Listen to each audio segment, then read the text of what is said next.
Thank you for coming along with story time with me. I hope you love this book as much as I do. Hattie and the Wild Waves, a story from Brooklyn by Barbara Cooney. I love Barbara Cooney books. This is in memory of my mother, May Bossert Cooney, and for her offspring. Look how darling she was. Oh, that's a beautiful picture. The big red brick house on Bushwick Avenue was the first house that Hattie could remember. Papa had built it for Mama right after they were married. Each room was finished and paneled in dark and gleaming woods, a different wood for each room: oak, mahogany, black walnut, butternut, and cherry. Papa was in the woodwork business, had been ever since he came to America, and went to work with his brother, Heinrich, in Brooklyn. He wanted nothing but the best for Mama.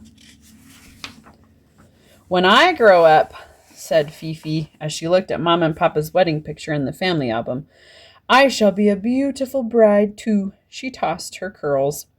Ja, said Mama, ja, and she nodded. And I, said Volley, who had been born the day the yacht Volunteer won the cup races, I shall work with Papa in the business, and I shall make lots of money. He puffed up his chest with importance. And what about you, mein Liebchen? Papa asked the child at his knee. I shall be a painter, said little Hattie promptly. Fifi and Volley exploded. They burst out laughing. Dummkopf, they shrieked. Little stupid head, girls don't paint houses. But Hattie was not thinking about houses. She was thinking about the moon in the sky, and the wind in the trees, and the wild waves of the ocean.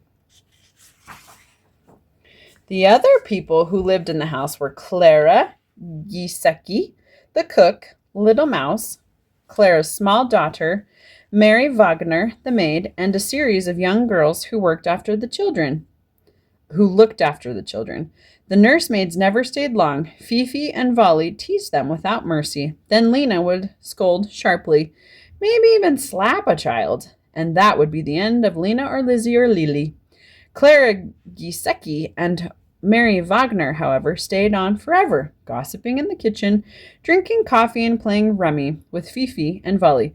Connor and I actually play gin rummy every night before we go to bed. It's really fun. And Hattie in the corner contentedly scribbled away, making pictures on brown butcher's paper under the admiring eyes of Little Mouse. Shun, shun, Little Mouse would murmur, so pretty, pretty. Fraulein Hattie, always she is making such nice pictures, they said, looking up from their cards. Hattie loved picture making. Some of her happiest times were when she had a bad cold and Mama kept her in bed for 2 or 3 days running. Then she could make pictures from morning until night, interrupted only by bowls of milk toast and chicken broth. On Sundays and holidays, the uncles and aunts and cousins gathered at the Bushwick Avenue house. They arrived by carriage or horse car, prosperous and plump, Germans who had come to America in the pursuit of happiness and fortune. They had founded their lumber businesses and breweries across the river from New York, in Brooklyn, in Flatbush, and Greenpoint, and Bushwick. Around Mama's table they would sit, on high-backed, heavy nutwood chairs, and eat. They ate for hours, chicken and dumplings, great red roasts and pink hams swamped in raisin sauce. Ein klein bisschen Kartoffel? Mama would ask, a little more potatoes? For there was always a great deal of Kartoffeln. Clouds of mashed potatoes heaped high in china dishes, and gravy boats full of dark, delicious gravy. And. The children would grow restless, their eyes drooped, and the parents went on with the family gossip, sipping claret. I hope my German sounds okay. I don't speak a lot of German, so I apologize if I'm butchering these German words. Finally, Mama would rise and lead the company into the parlor, where she kept her 2 treasures. One, a large oil painting hanging over the sofa. The other, the beautiful rosewood piano that Papa had given her. The painting was Cleopatra's Barge, painted by Opa Krippendorf, who was Mama's father and an artist. It was his masterpiece. Beautiful, sighed the aunts. And such a frame, approved the uncles. But Papa, who knew something about boats, pronounced the barge unseaworthy. Later, Hattie went to her room and drew a beautiful barge. "Ja," said Papa, "that one will float." Sometimes Mamma would sit down at her piano and play for the company. Her fingers would fly up and down the keyboard, while Hattie sat bewitched by the trills and grace notes of the spinning song and listened to the mockingbird. Oh, to play like Mamma, thought Hattie. Mamma's people were all musicians and artists. Mamma had been a piano teacher. She was playing the organ in church when Papa first saw her. He married her 3 weeks later. After the children were born, Mamma would hold them on her lap and play lullabies. Soon she was giving them music lessons. But, said Mamma, Hattie's hands will never be large enough to stretch an octave. She will never get beyond the happy farmer. But I can whistle, said Hattie, just like John the coachman. Ach, said Mamma, nice girls don't whistle. I whistle. Do you whistle, Kelly Billy? Everybody whistles. You like whistling. Mamma taught the girls needlework, but Hattie's French knots were disgracefully grimy, and her stitches were far from even. What beautiful needlework Fifi does, the aunts exclaimed, unwrapping their Christmas handkerchiefs. But Hattie will never learn to sew, said Mamma. In fall and winter, the children went to school. Then in the spring, Mrs. Lehman would come to stay at the Bushwick Avenue house and help Mamma sew new clothes for summer. Those were trying days for Hattie, standing still while patterns were fitted and the pins pricked into her flesh. But Fifi enjoyed every minute, preening in front of the mirror as the pretty dresses took shape. Every night, Mamma put Hattie's straight hair up in little leather-covered crimpers to make it curl. Trying to be pretty is a lot of work, sighed Hattie to Little Mouse. But when Mamma discovered Hattie sleeping with the clothespin on her nose to keep it from growing any longer, she scolded. Said Mamma, just be glad you have all your limbs. When the summer clothes were ready, the eyelet trim on the petticoats and nightgowns, all threaded with pink and blue ribbons, Mamma packed the trunks and the whole family moved out to Far Rockaway, to the summer house beside the ocean. This was Hattie's favorite place. There, too, the uncles and aunts and cousins came, taking the open horse cars to the Rockaways. On the shady verandas, the parents rocked and drank lemonade and took deep breaths of the salt air. The women knitted and sewed and discussed the family. The men discussed business. The city of New York was growing. People were crossing the East River and moving to the suburb of Brooklyn, to Flatbush and Greenpoint and Bushwick. Uncle Wilhelm expanded his brewery, and Uncle Otto opened an elegant beer garden. Papa built houses for the people, rows and rows of houses, all very much alike. But the people will get mixed up, said Hattie, especially in the fog. I will have to do something about that, said Papa, and he painted the houses all different colors. That's a good solution, huh?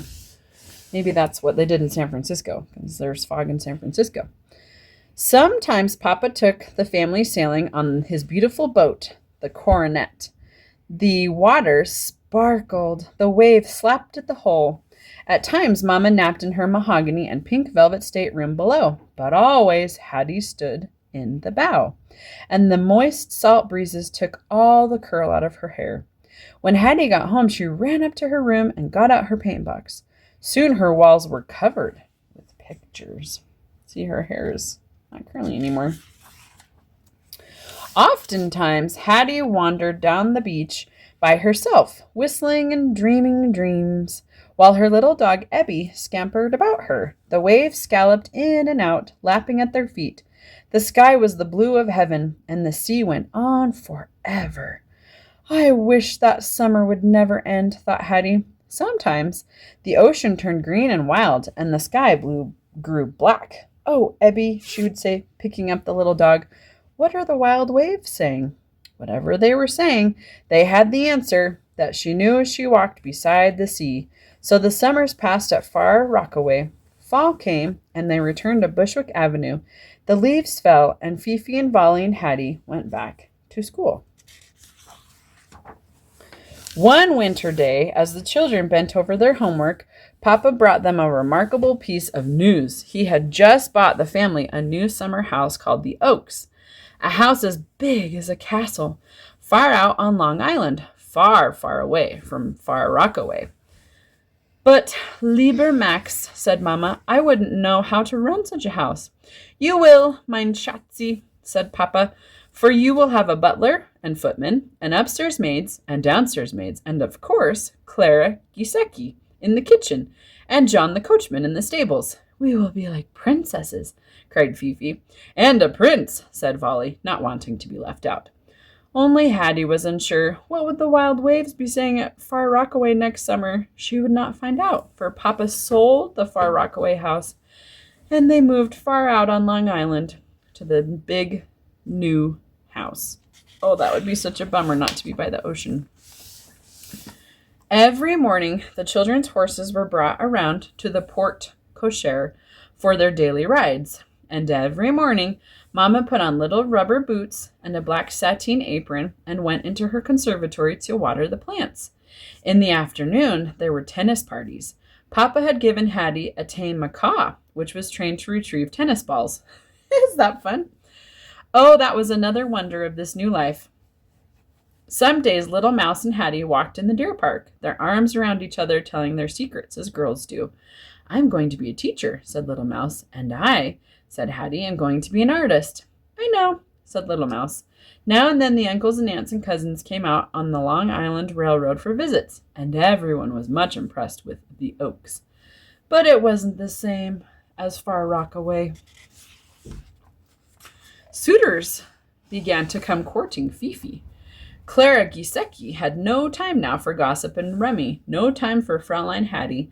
Little Mouse was busy all the time cutting up vegetables and polishing silver, and John the coachman was always having to meet guests at the station, for there were many parties nowadays.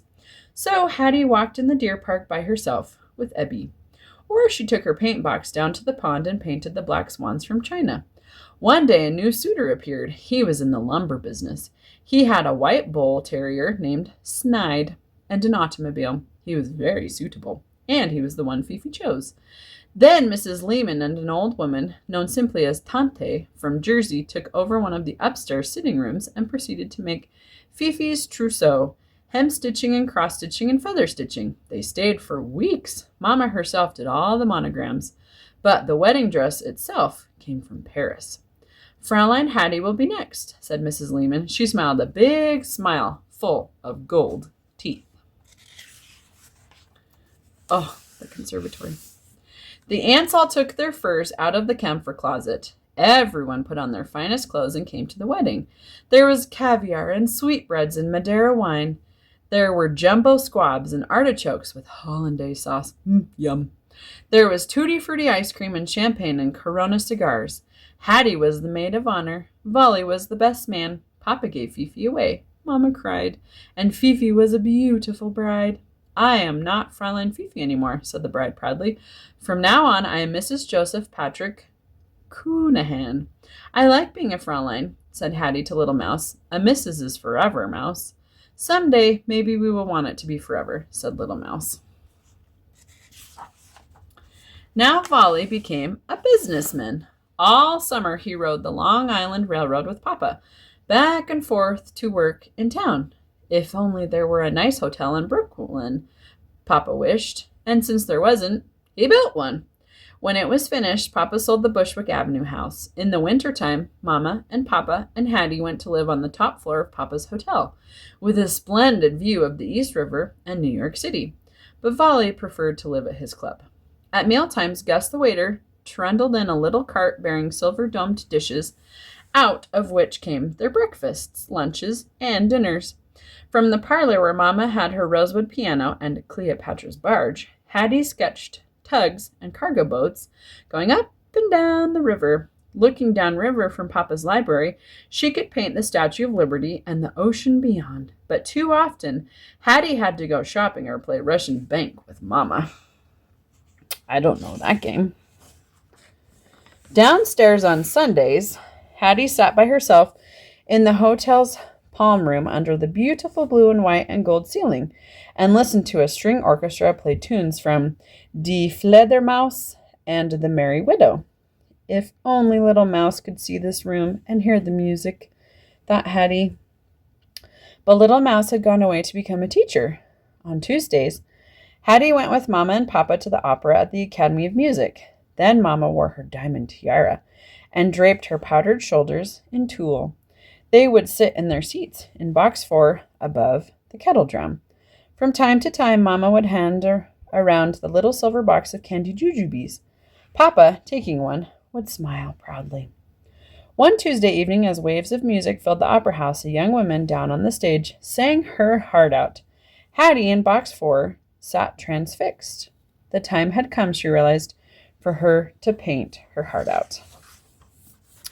The next day, Hattie put on her coat and hat and marched down to the Art Institute.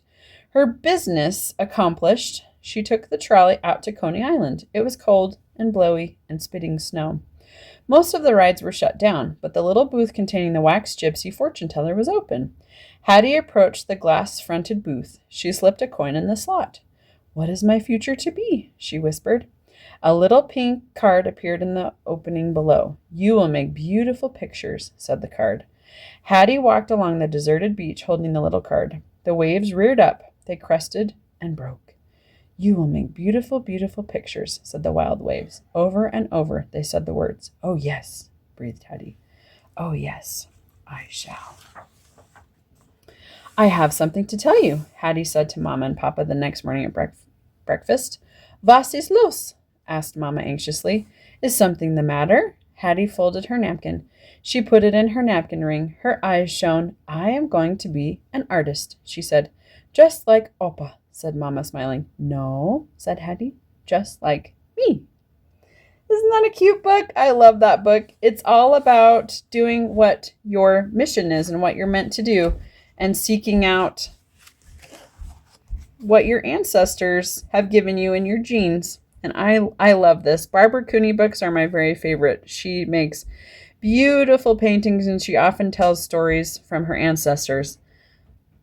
So they're really fun to read. I hope you enjoyed that book. Happy reading.